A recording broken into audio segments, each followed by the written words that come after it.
بسم اللہ الرحمن الرحیم۔ راہ چلتے پوری قرآن پاک کے حافظ تمہیں جگہ جگہ ملتے کہ نہیں ملتے؟ ہم سے لوگ کہتے مولانا یہ علماء کر کیا رہے؟ میں نے کہا تمہارے گاؤں میں قرآن ہے تمہارے گاؤں میں حدیث ہے تو علماء یہ کر رہے کہ آج تک قرآن اور حدیث تمہارے گاؤں میں موجود ہے۔ بڑا یہ چھوٹا کارنامہ ہے، چھوٹا کارنامہ ہے۔ مجھے امانت داری سے بتاؤ، اگر گاؤں کے مولوی صاحب چلے جائیں تو میرے خیال سے فجر اور عصر اور عشاء بعد کتاب پڑھنے والا کوئی نہیں ہوتا پورے گاؤں میں۔ تم کہتے ہو مولوی کر کیا رہے؟ اللہ کی قسم مولوی ہے تو بدھے سدھے سے تمہارا نام کم سے کم محمد احمد بن گیا، ورنہ مولوی نہ ہوتے تو بدھے سدھے نام چل رہے تھے۔ مولوی صاحب تھے تو تمہیں کپڑے پہننا آ گیا، مولوی صاحب تھے تو تمہیں آپ جناب آ گیا، مولوی صاحب تھے تمہیں سبحان اللہ الحمدللہ ماشاءاللہ آ گیا، مولوی صاحب تھے تمہیں نام اچھے لگ گئے۔ مولوی صاحب نہ ہوتے تو تمہارا کام بھی، تمہارا حال بھی۔ مولوی تو تمہارے دیکھو بغیر ڈاکٹر کے زندگی گزر سکتی ہے، بغیر وکیل کے زندگی گزر سکتی ہے، بغیر انجینئر کے زندگی گزر سکتی ہے، لیکن بغیر قرآن حدیث کے زندگی نہیں گزر سکتی ہے۔ اور قرآن حدیث کا مطلب ہے مولوی، علماء، مولانا، مفتی، علامہ جو بھی ہیں۔ تو میں عرض کر رہا تھا اس بات کو کہ دیکھو قرآن پاک کی دستار ہونی ہے۔ ایک چھوٹے سے دل میں اگر حافظ کا دل چیر کے نکالا جائے اور جاہل کا دل چیر کے نکالا جائے تو دل تو برابر ہوں گے، گوشت کا ٹکڑا ہوگا، کچھ اور تو نہیں ہوگا اس میں۔ لیکن اس میں ایک دل میں اللہ کا کلام ہے، دوسرے دل میں اللہ کا کلام نہیں ہے۔ کس نے جمع کیا؟ اچھا دوسری بات سن لو، قرآن پاک کو یاد کرانا یہ اللہ کا کام ہے۔ کس کا کام ہے؟ ابا کا کام نہیں ہے، مولوی صاحب کا کام نہیں ہے۔ ہم سے ایک صاحب کہنے لگے مولانا بچے کو بہت کوشش کی لیکن مولانا کی وجہ سے وہ حافظ نہیں بن پایا۔ میں نے کہا بھائی جملہ واپس لے لو، حافظ بننا نہ بننا اللہ کی مرضی ہے۔ دلیل دے دوں میں تمہیں، سورہ القیامہ میں اللہ کے رسول پر جب قرآن کی آیت اترتی رسول جلدی جلدی پڑھنے لگتے۔ اللہ نے پوچھا جلدی جلدی کیوں پڑھتے ہو؟ رسول نے کہا بھول نہ جائیں۔ اللہ نے کہا ان علینا جمعہ و قرآن، تم فکر نہ کرو، دل میں قرآن کا جمع کرنا ہمارا کام ہے۔ تو تم مولوی صاحب کو تو الزام نہیں دے سکتے۔ خیر یہ بات تھی قرآن پاک کے تعلق سے۔ اب یہ شعبان کا مہینہ چل رہا، قرآن میں ایک بات آگے عرض کر دوں، 26 آیتوں کا تذکرہ آپ نے سنا ہوگا، 26 آیتوں کا نام چلا ہے۔ جس نے بھی لکھا یا جس نے بھی کہا وہ تھوڑا بے وقوف ٹائپ کا آدمی ہے۔ اس کی وجہ میں تمہیں بتا دوں، اس سے پہلے ایک آدمی نے قرآن پاک کی 16 آیتوں پہ اعتراض کیا تھا، تمہیں نہیں معلوم؟ یہ معلوم، مجھے پتا نہیں۔ اس سے پہلے ایک آدمی نے قرآن پاک کی 12 آیتوں پہ اعتراض کیا تھا۔ اس سے پہلے جس نے 12 اور 16 پہ اعتراض کیا تھا اس نے کم سے کم الٹے سیدھے ترجمے کر دیے تھے۔ اس بے وقوف آدمی نے دوسرے پارے کی آیت ان الذین آمنوا والذین ہاجروا، یہاں سے دوسرے پارے سے اس نے ایک آیت لکھنی شروع کی 28ویں پارے تک، انما المؤمنون الذین آمنوا، غالباً 26ویں پارے تک، تو آمنوا باللہ ورسولہ ثم لم یرتابوا، اس نے 26 آیتوں کی ایک تفصیل لکھی۔ اس بے وقوف نے کہیں بھی ایک جگہ یہ نہیں لکھ پایا کہ قرآن پاک میں جہاد کا مطلب مارنا اور کاٹنا ہے۔ جانتا ہی نہیں تھا بیچارہ، جانتا۔ لفظ بیچارہ میں کیوں کہہ رہا ہوں معلوم ہے؟ بیچارہ کیوں کہہ رہا ہوں؟ کلمہ پڑھا اس کے باوجود حماقت کر گیا۔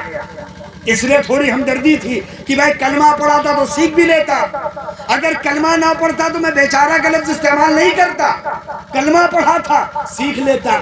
تو جو 26 آیتیں اس نے لکھی ہیں، آپ جانتے ہو 26 آیتیں کون ہیں؟ میں علماء سے نہیں پوچھ رہا، میں عوام سے پوچھ رہا۔ بھائی تمہارے پاس بڑے مہنگے مہنگے ہیں، ہم لوگ کے بعد دیکھو گے تو وہ سستے سستے ہیں، اس سے کام نہیں چلتا۔ تمہارے پاس بڑے بڑے ہیں، مہنگے مہنگے ہیں، اور تم لوگ بڑے پڑھے لکھے آدمی ہو، بڑی محنت سے دیکھتے ہو رات رات بھر بیچارے ایسا لگتا ہے جیسے پردھان منتری ان سے مشورے کے لیے پریشان ہے۔ ایک عدد جمعے کی نماز، اس میں اتنا موبائل بجتا ہے کہ پوچھو نہیں۔ ایک عدد مجھے تو بڑا تعجب یہ ہے کہ مغرب کی نماز میں کیسے موبائل بج سکتا ہے؟ کیسے بج سکتا ہے بھائی؟ مجھے بتاؤ کہ مغرب میں مسلمان نماز پڑھ رہے ہیں کہ موبائل بجا رہے ہیں؟ چلو خیر، وہ بیکار کی باتیں آ جاتی بیچ میں۔ تو میں عرض کر رہا تھا،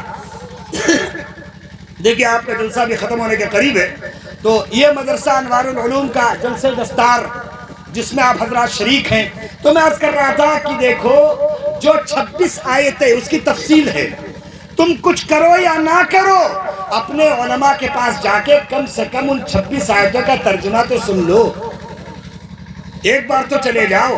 تم میں سے کسی کے دل میں ایکو بار یہ خیال پیدا ہوا کہ بھائی ہم مولوی صاحب کے پاس جائیں گے، 26 آیتوں کے بارے میں پوچھیں گے ضرور؟ کسی کے ذہن میں خیال پیدا ہوا؟ کیوں؟ اس لیے کہ قرآن رہے یا نہ رہے، چلے یا نہ چلے، بچے یا نہ بچے، مسلمان کہتے ہیں ہمارا ذمہ ہی نہیں ہے۔ اچھا بتاؤ، قرآن کی حفاظت تمہارا کام نہیں تو کس کا کام ہے؟ حالانکہ قرآن کی حفاظت تو اللہ کا کام ہے، لیکن مسلمانوں کی ذمہ داری ہے کہ نہیں ہے؟ ہے کہ نہیں؟ اچھا میں ایک بات تم سے پوچھوں، پوری امانت داری سے بتانا، روزانہ کتنا قرآن پڑھتے ہو؟ روزانہ کتنا قرآن پڑھتے ہو؟ 1 رکوع، 2 رکوع، آدھا پارہ، 1 پارہ، 2 پارہ، 5 پارہ، کتنا پڑھتے ہو؟ تم یہ بتاؤ کہ جس کتاب کو کھول کر دیکھنے کی مسلمان کے پاس فرصت نہ ہو تو اللہ کو کیا پڑی ہے مسلمانوں کی حفاظت کرنے کی؟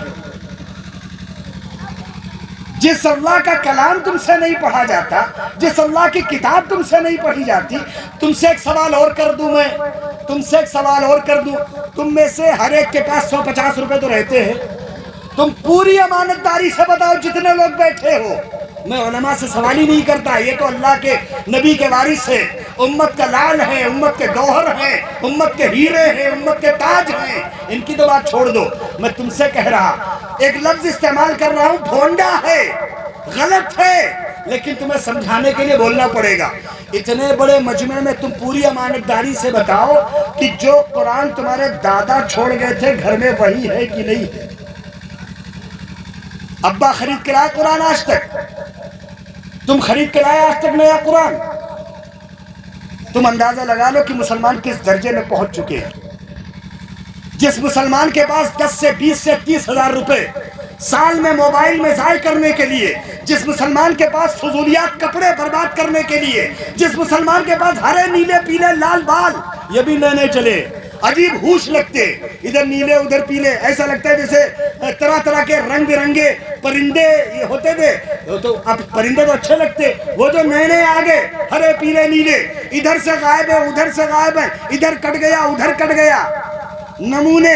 اچھا تم کہو کہ مولوی صاحب اس سے کیا ہوتا ہے؟ میں تم سے کہہ دوں، نہانا رسول اللہ صلی اللہ علیہ وسلم عن القذر، رسول اللہ نے بے تکے بال کٹانے سے ہی منع کر دیا، منع ہے حدیث میں۔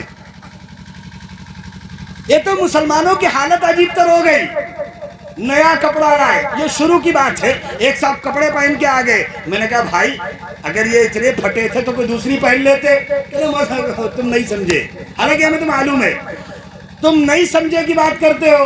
جن کمپنیوں میں یہ جینس بنتی ہے ان سے تو ہماری دوستی ہے، تم کیا جانو، وہ تو ہمیں معلوم ہے، لیکن بہرحال ہمیں اجنبی انجان بننا پڑتا ہے، ورنہ تم کچھ اور کہہ دو گے۔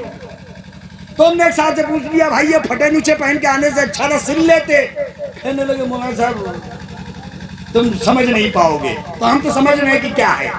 تم اندازہ لگاؤ کہ مسلمان اتنے احمق اتنے جاہل ہو گئے کہ وہ ایک نیا کپڑا پھاڑ کے بک رہا اسے خرید رہے۔ اب ان کی حماقت کی انتہا کی کیا کہو گے؟ اور پھٹا کہاں ہوتا ہے؟ پھٹا ہوتا ہے سطر پر، پھٹا ہوتا ہے سطر پر، اس کو پہن کر نماز کون پڑھے گا اور کس کی ہوگی؟ اگر ایک سطر ایک رکن کے برابر کھلا رہ جائے نماز ہو جائے گی، پہلے سے پھٹا ہے، شکر ہے کم سے کم ٹھیک ٹھاک جگہ پھٹا، اللہ کم سے کم ابھی تک اتنی تو عقل دیے ہے، ورنہ آگے حالات کیا ہوں گے خدا بہتر جانے۔ ارے جو قوم یہاں تک پھٹے پہن سکتی ہے وہ پھر کچھ بھی کر سکتی ہے۔ تو کپڑے نہیں پھٹے ہیں، ان کے دماغ پھٹے ہیں، ان کے دل پھٹے ہیں، ان کی عقلیں پھٹی ہیں، اس لیے پھٹے کپڑے پہن رہے بھائی۔ رسول صلی اللہ علیہ وسلم نے پیوند لگے کپڑے پہنے، پیوند لگے کپڑے پہننا سنت نہیں ہے نہ۔ تم نے بہت تماشے مچائے ہیں، تم نے کہا بکری چرانا سنت ہے، میٹھا کھانا سنت ہے، پیوند لگے کپڑے پہننا سنت ہے۔ اچھا تم کو فجر کی 2 سنتیں نہیں معلوم ہیں، ظہر کی 4 سنتیں نہیں معلوم ہیں، عصر کی 4 سنتیں نہیں معلوم ہیں، مغرب کی 2 سنتیں نہیں معلوم ہیں، عشاء کی 4 اور 2 سنتیں نہیں معلوم ہیں، تمہیں میٹھا کھانے کی سنت معلوم ہے۔ اگر تمہیں میٹھا کھانے کی سنت معلوم ہے تو رسول 3 مہینے کھانا نہیں پاتے تھے، وہ سنت کہاں ہے؟ کہنے لگے ایک صاحب انگوٹھی پہننا سنت ہے، یعنی سب اپنے ہی من کے کام کرو گے۔ انگوٹھی پہننا کہیں سے سنت نہیں ہے، کہیں سے سنت نہیں۔ ایک بات بتاؤ، ایک آدمی غریب ہو، اس کا دل چاہے کہ انگوٹھی والی سنت زندہ کریں تو قرضے لے کے تو انگوٹھی پہنے گا؟ کوئی سنت ایسی ہے جس کے لیے ادھار لینا پڑے؟ ہے کوئی ایسی سنت؟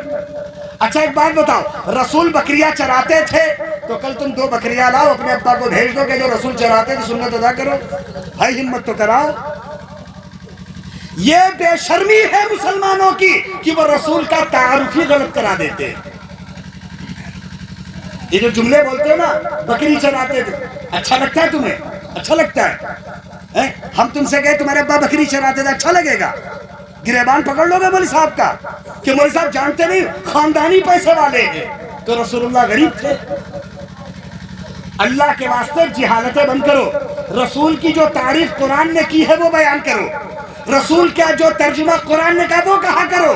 اور میٹھا کھانا وانا یہ تمہارا اپنا مسئلہ ہے، تم نے سنتیں پسند کر لی، تم جانو تمہارا کام جانے۔ اسی میٹھے میں ایک رات آنے والی ہے، میٹھے کی آ گئی یا تو کہہ دوں اس کے اوپر بھی، حلوے کی رات۔ بھئی حلوہ کیوں کھاتے ہیں؟ کہنے لگے بھائی ایک صحابی جو تھے تو نہیں، صحابی نے تابعی، صحابی بن نہیں پائے تھے وہ، تو کہتے ایک تابعی تھے، ان کو معلوم ہوا کہ رسول کے دانت ٹوٹ گئے ہیں، تو وہ یہ جان نہیں پائے کون سے ٹوٹے ہیں، تو سارے توڑ دیے، اس لیے حلوہ کھایا۔ تو تم یار ایک کام کرو نا، حلوہ جس کو کھانا ہو پہلے سارے دانت توڑے پھر حلوہ کھانا شروع کرے، تب تو تابعی کی بات مانی جائے گی، ورنہ تو بھائی نہیں مانی جائے گی، ورنہ تو بیکار والی بات ہے، ورنہ بیکار والی بات ہے۔ ایک صاحب کہنے لگے کہ نہیں، رسول اکرم صلی اللہ علیہ وسلم کے دانت ٹوٹ گئے تھے تو حلوہ کھایا تھا۔ تو ایک بار کھایا تھا نا، آپ تو لگاتار کھانے پہ تلے ہوئے ہو۔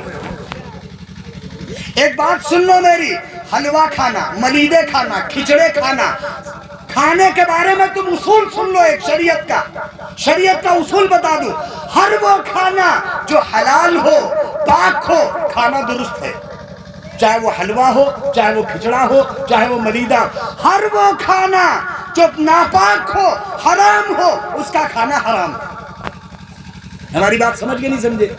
تم حلوہ کھاؤ، تمہارا دل چاہتا ہے نا حلوہ کھاؤ، یہ کیوں کہتے ہو رسول نے کھایا تھا؟ ارے تم کھاؤ نا یار، کس نے روکا؟ کسی نے روکا تم کو؟ کسی نے روکا؟ کھچڑا کھانا ہے کھاؤ نا، کس نے روکا؟ دیکھو تم رسول کو بدنام کر کے دین کا استعمال نہ کرو، تم اپنی مرضی سے کھاؤ، جم کے کھاؤ۔ 15 شعبان کی رات ہے، شعبان کے بارے میں مختصر 1-2 بات عرض کر دوں۔ رسول اچھا ایک بات بتاؤ، رسول کھانے کے بعد میٹھا کھاتے تھے، بڑی سنت یاد ہے تمہیں؟